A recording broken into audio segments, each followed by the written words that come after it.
Bonjour à tous. Bon, aujourd'hui on se retrouve sur le Jeep Cherokee 4 litres. Celui que je vous avais parlé la dernière fois, que j'avais un problème de suspension dessus. Donc là, aujourd'hui, je vais vous montrer que je change toute la suspension complète dessus. Donc on peut voir un petit peu déjà toutes les pièces que j'ai reçues. J'en ai un sacré stock de pièces. On fera l'inventaire tout à l'heure, vite fait, pour ceux que ça intéresse. Donc là, on va changer tout ce qui est lame arrière. Bon, je sais, j'ai déjà fait un tuto là-dessus, donc je vais vous le montrer succinctement vite fait. Je vais un petit peu m'attarder sur certaines vis qui sont un petit peu compliquées à défaire au niveau des des lames, et vous montrer comment moi je fais. Voilà, allez. Donc là, si vous voulez, une fois qu'on a enlevé la roue, machin, ainsi de suite, je vous mettrai le lien dans le descriptif de la vidéo pour vous montrer où c'est que je change les lames complètement avec le tuto complet. Là, je vais juste vous montrer la particularité. C'est pour les lames à l'avant là-bas. Il y a un écrou qui est hyper chiant à défaire. Et à l'arrière, en haut aussi. Hop. Donc là, le problème se situe au niveau de cette vis. En fin de compte, si vous voulez, la vis traverse complètement. Et ici, là, derrière, vous avez un petit renfort. Et dedans, dans ce petit renfort, vous avez un écrou soudé. Donc c'est-à-dire que quand ces vis, elles sont un petit peu trop grippées et qu'on y va comme un sourd, ce qui se passe, c'est qu'on casse derrière la soudure du petit écrou. Donc après, on se retrouve avec la vis qui tourne dans le vide. Et pour aller défaire, il faut ouvrir dessous, machin. Bon, bref, une galère. Donc là, moi, je vais vous montrer comment je fais. C'est pas bien compliqué. Il n'y a pas de dégrippant, il n'y a absolument rien là. On prend la clé à choc, la Milwaukee. Ce qu'on va faire au début, c'est quelques coups pour visser. Et après, on dévisse.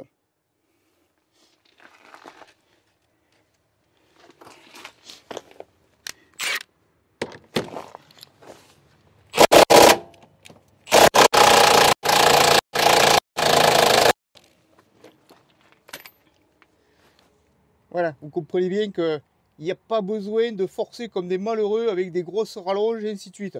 Un coup de clé à choc et ça vient tout seul. Donc après, une fois que tout ça sera sorti, je vous montrerai la vis à l'arrière, comment on fait aussi. Parce que celle des jumelles, parfois, elle est un petit peu chiante. Voilà.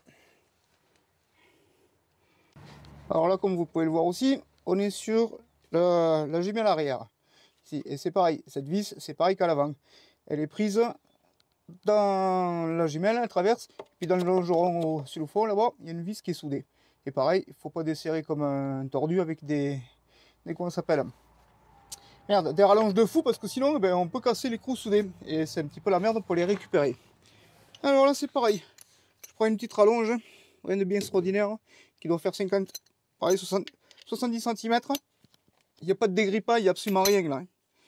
Donc je vais mettre un petit coup pour visser dessus.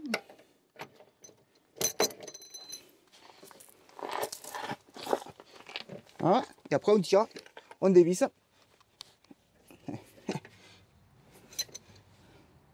Ouais, ça vient tout seul. Comme quoi. Bon, alors, avec la clé à kicker, ça devrait suffire. Voilà, comme vous avez pu voir, il n'y a plus de lame.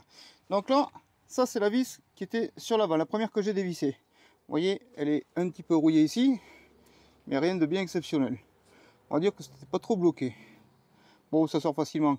Mais des fois, quand c'est monté depuis longtemps, il faut y aller doucement quand même. Même au pétard à choc, il faut y aller quand même doucement. Après, surtout, c'est pour le remontage. Il faudra bien graisser à la graisse cuivrée toute la vis complète. Pour un futur démontage dans, je sais pas, 10 ans. Bon, bref. Voilà. Et je vais vous montrer la vis arrière.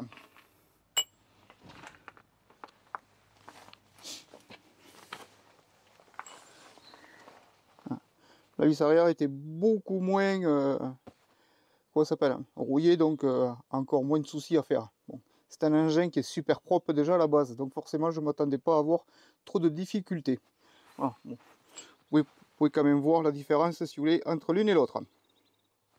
Bon, maintenant on va passer à le pourquoi du comment. Je vous avais montré la dernière fois, dans la dernière vidéo, qu'en montant des cales de Réos et ces putains de jumelles de merde, et on se retrouvait avec des lames plates. Maintenant vous allez voir pourquoi.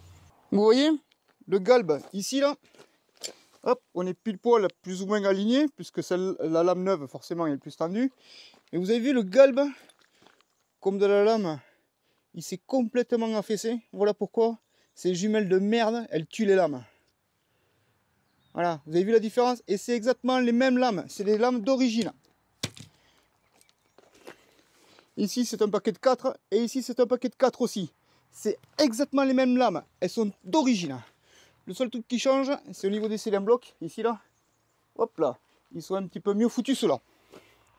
Voilà, comme on peut le voir. Voilà le pourquoi du comment. Bon, on voit encore bien que même à côté, juste comme ça, on voit bien la différence du galbe qui a été pris par les vieilles. Parce que les jumelles rallongées, elles étaient en train de tuer les lames. Maintenant, je vais vous montrer la différence entre les jumelles d'origine et les jumelles rallongées.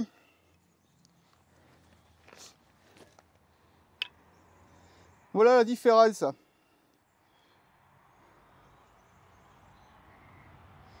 Et vous allez voir, quand j'aurai fini de monter tout le kit d'origine neuf, on va se retrouver à la même hauteur, voire à peine un petit peu plus, de 1 cm ou équivalent à 1 cm, qu'en ayant mis ces putains de trucs de merde et en mettant les cales à l'avant. En changeant juste le kit lame par du neuf, en origine, on va être aussi haut que cette merde. Pourquoi? Parce que tout le monde monte des lames d'occasion, vous les laisse mourir. Non, en premier on change les lames, on met pas des putains de rallonges pour faire une réhausse. Si vous voulez une réhausse, faites avec un kit, fait pour. Bon bref, c'est pas le sujet. Voilà, voilà la différence. Vous avez bien compris que ces merdes, ça fusille les lames. Bon, ben voilà, rien de compliqué. Hein. Lame montée. Donc lame neuve, amortisseur neuf. L'un derrière Jeep qui a encore la barre stabilisatrice d'origine à l'arrière et que je vais laisser. Les caoutchoucs qui sont ici et ici sont pas usés, ils sont vraiment corrects, donc je ne les ai pas changés. La petite biellette c'est pareil, elle est correcte aussi, donc pas besoin de changer. Voilà, donc là il est monté. Il n'y a plus qu'à remonter la roue, le descendre et à faire l'autre côté. Tiens, on va regarder quelle heure c'est. C'est 12h56. Au moins, je commence à cette heure-là. Et on va pouvoir voir un petit peu vite fait qu'on n'a pas besoin de passer des heures pour démonter.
Voilà, 13h08.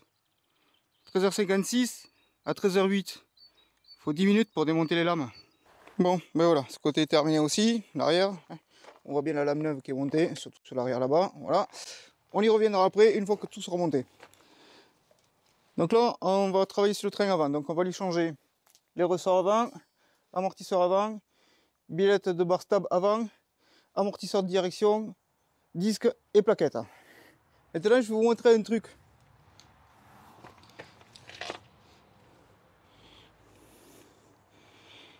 Alors, pour ceux qui mettent des cales de réhausse là, juste les cales de réhausse là, c'est bien, mais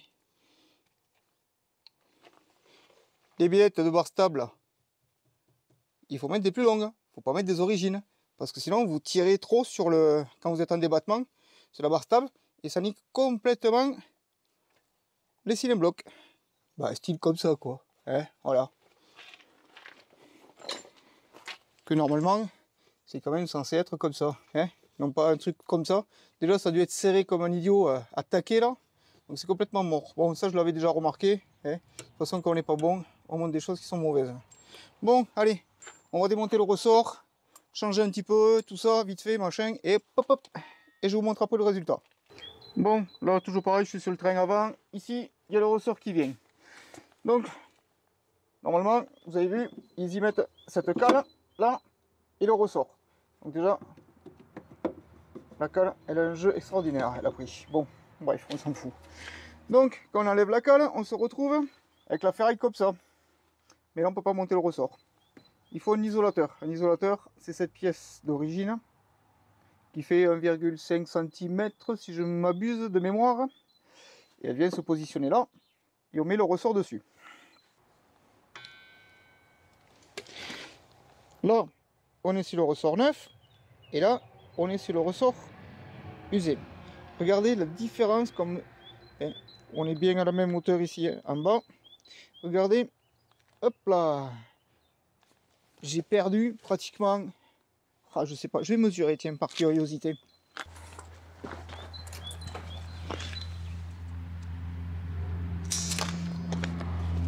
En gros, à vue d'œil, j'ai perdu 3 cm à cause de la cale.